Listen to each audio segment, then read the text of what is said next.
Ketika kita di padang mahsyar, dipanggil kita satu-satu. Bayangkan, dari Adam sampai kiamat, kumpul berapa triliun manusia, dipanggillah kita satu-satu. Siapa dulu yang dipanggil? Nenek kita yang duluan mati? Tidak. Kakek kita yang duluan wafat? Tidak. Leluhur kita yang duluan wafat? Tidak. Lalu siapa dulu yang dipanggil? Nama-nama Islam dulu. Abdul Rahman, Abdul Jabbar, Siti Fatimah, Aisyah, Mutmainnah, Das'at Latif. Itu dulu dipanggil. Cuncung di belakang kok bos. Dipanggil juga tapi mondri kok bos. Maka jangan berkata apa arti sebuah nama. Nama itu penting. Begitu pentingnya sebuah nama sehingga Nabi jelaskan ada 3 kewajiban orang tua kepada anaknya. 1 diantaranya memberi nama yang baik. Kenapa? Karena di akhirat digunakan ini nama. Nama-nama Islam dulu. Tony, Johnny, Rudy, Ningsi, Nining. Dipanggil juga tapi di belakang bos. Habib Syekh, di depan. Das'at Latif nomor 2. Bayangkan, dipanggillah kita. Nah, orang bilang apa arti sebuah nama? Coba bayangkan kalau tidak ada semua nama di sini. Yang paling repot caleg. Pilih saya siapa? Anu siapa? Anu. Coba kalau ada, coba sebut nama. Orang sebut nama minimal 2 saya bisa tahu. 1 suku, 2 agamanya. Nama Margono. Nah, biasanya Jawa. Betul? Nama Ambok Dalle. Anda mungkin Cina. Masa Ambok Dalle Cina? Pasti Bugis. Ya kan? Nah, nama. Yang kedua, nama adalah doa. Ketika nama anak kita Mutmainnah, orang yang memanggilnya wahai Mutmainnah, wahai kau jiwa yang tenang, berarti orang mendoakannya. Dan di akhirat dipakai kelak. Ustadz, bagaimana saya Ustadz? Sudah terlanjur namaku Ronaldo karena bapakku pecinta bola. Bagaimana caranya Ustadz? Ya Islamkan. Bagaimana cara mengislamkannya? Tambah Muhammad di depannya. Muhammad Abdul Ronaldo. Nggak nyambung Ustadz, biar nggak nyambung. Yang penting selamat kok bos. Masih ingat almarhum Presiden kita Soeharto? Sebelum beliau menunaikan ibadah haji, kan namanya cuma Soeharto. Setelah menunaikan ibadah haji, Raja Fat waktu itu sadar, wah menderita nih Pak Harto nanti kalau tidak diislamkan. Maka diislamkanlah namanya, ditambah di depannya Muhammad Soeharto. Ibu Tin juga ditambah di depannya Siti. Maka ibu-ibu yang sudah terlanjur namanya islamkan. Harus rubah KTP? Tidak. Yang penting misal ulang tahun, saudara-saudara sekalian hari ini nama saya islamkan. Yang tadinya Desi Ratnasari, saya menambah di depannya Siti Desi Ratnasari. Yang ketawa serius orang ini. Nama penting. Dan pada saat itu ketika kita dipanggil satu-satu, wajah-wajah kita di padang mahsyar tidak lagi seperti ini. Ada yang mukanya seperti ular. Kata Nabi, siapa yang muka ular? Mereka yang suka menjilat-jilat. Ini di kantor bupati banyak begini. Ya Pak, siapa. Ada juga orang itu pegawai kayak ndak punya lagi harga diri di depan bupatinya. Ya Pak, terserah Bapak. Wah. Cemen lu men. Ya. Yang kedua kata Nabi, ada juga nanti yang mukanya seperti anjing. Siapa muka anjing ya Rasulullah? Beliau menjawab, mereka yang disogok dan menyogok. Nah, ini termasuk anggota DPR nanti yang terpilih karena nyogok. Ada begitu di sini? Ada? Nah, kau salah, kenapa kau pilih? Tapi kau larang, tapi kau bilang wane piro. Nah. Lalu kata Nabi, ada juga nanti yang mukanya seperti tikus. Ya Rasulullah, siapa muka tikus? Mereka yang suka mengambil barangnya orang. Nah, ini yang ini di sini ya, yang suka korupsi dan disuruh pikul itu hasil korupsinya. Saya kalau lihat itu orang korupsi 3 miliar, 10 miliar, setengah mati dia pikul nanti itu. Dia bilang mahasiswaku 10 miliar uang dolar Singapura Ustaz, itu dikantongi ji. Saya bilang jangan kau bayangkan uang Singapura, uang koin. Apa? Uang koin 10 miliar pikul kau itu. Nah. Ada juga kata Nabi yang nanti mukanya seperti kuda. Siapa muka kuda ya Rasulullah? Nabi menjelaskan mereka yang suka mendahului imam ketika sholat berjamaah. Nah, ini anak muda ini yang banyak. Imam belum turun dia sudah turun. Imam belum naik dia sudah naik. Ditanya kenapa kok cepat sekali? Dia bilang ini orang tua Ustaz. Sudah lowbat, saya masih full charge. Tak boleh begitu bos. Ini juga imam kadangkala harus perhatikan. Ada juga kadangkala imam membalik-balik sunnah Rasul. Nabi jelaskan, kalau kau jadi imam, ringkaskan bacaan solatmu. Ini baru jadi imam mau takbir aja sudah lama. Gaje itu muakkak mani bawan selesai. Ada juga yang begitu. Kata Nabi, ringkaskan bacaan solatmu. Ringkas.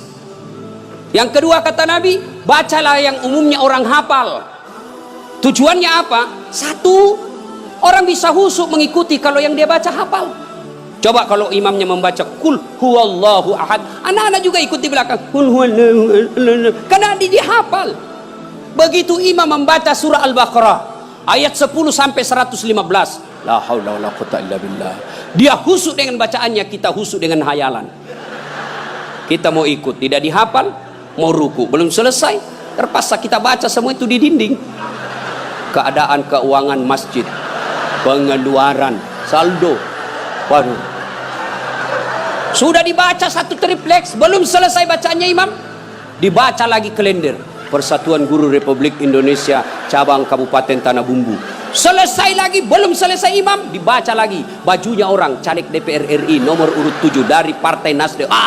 Dibaca semua, Pak. Siapa yang salah? Siapa salah? Imam. Makanya kata Nabi, baca yang umumnya orang hafal dan ringkaskan. Ada orang jadi imam, dites lah anak penghafal, kau jadi imam nak, mau didengar bacaanmu, jadi imam lah, hanya dia yang hafal. Begitu lagi sholat, tiba-tiba ada cicak jatuh, kena telinganya, stres hilang hafalannya. Apa sambungannya ini?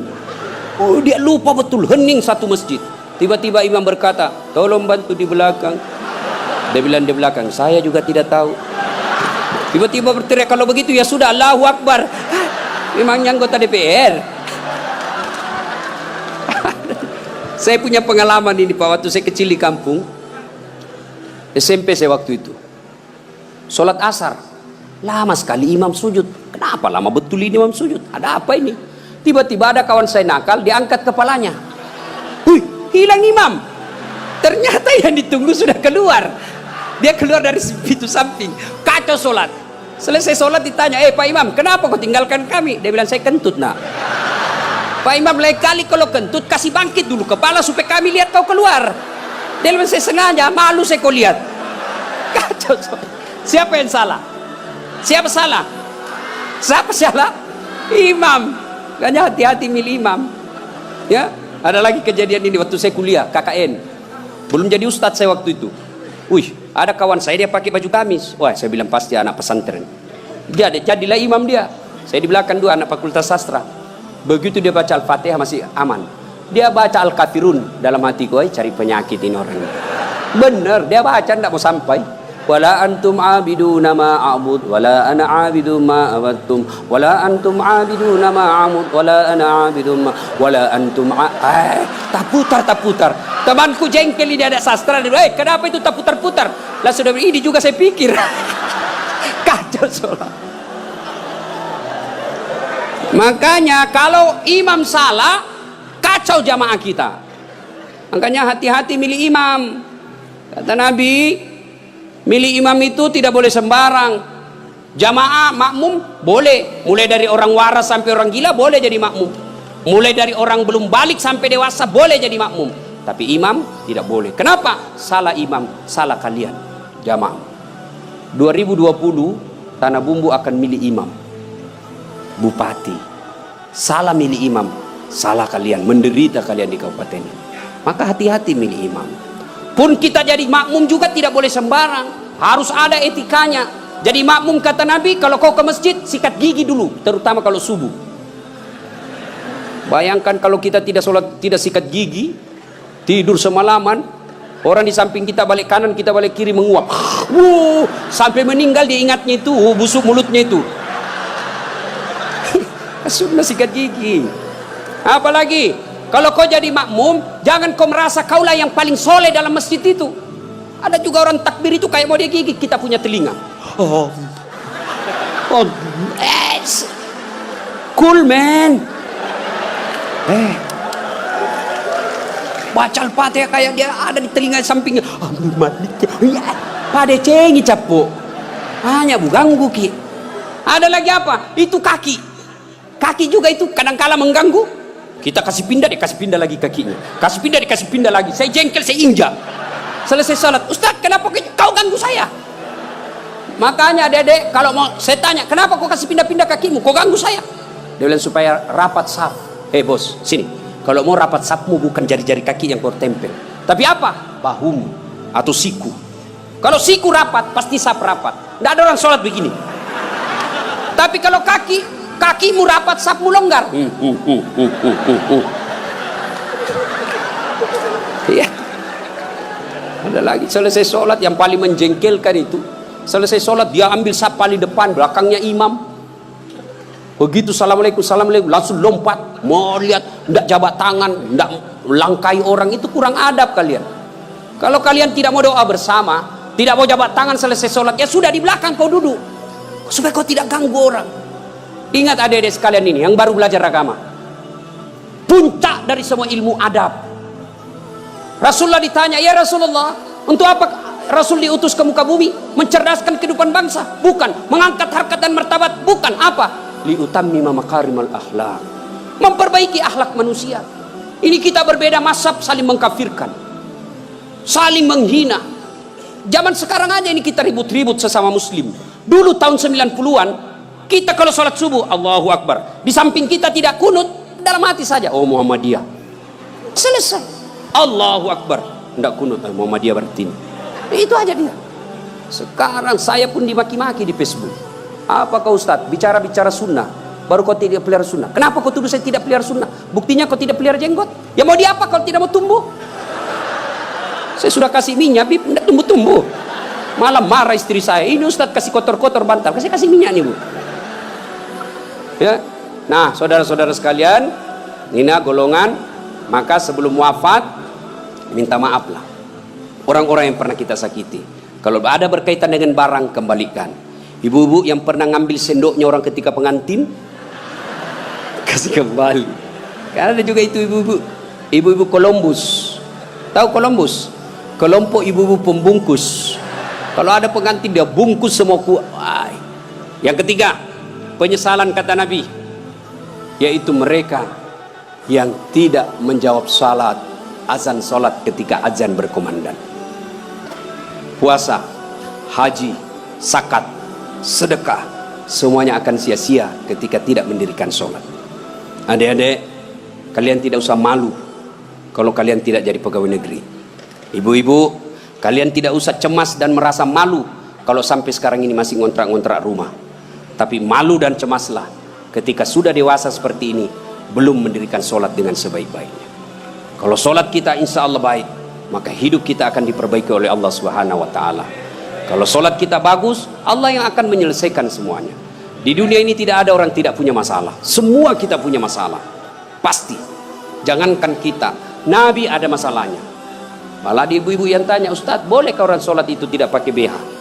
Kenapa bisa ibu? Panas sih Ustadz, tidak ada AC, tidak ada kipas angin, kita baru pulang pasar. Boleh, tapi apa itu beradab? Ibu-ibu pergi ketemu gubernur tapi tidak pakai BH, boleh kan? Tidak Pak Gubernur. Mohon maaf ini Pak Gubernur. Coba. Ya. Saya sholat Ustadz, betul kok sholat tapi main-main. Allah. Wa kana bulu ayah kunustan. Ini serang. Siapa ngajar sholat begitu bos? Ada juga orang sholat kayak ditiup angin. Ada lebih parah Allah. Siapa ajar ke sholat mak keju-keju? Jadi jangan heran ketika sudah 20 tahun sholat kok masalah kita tidak bisa lepas. Salah satu sebabnya kita sholat seada-adanya.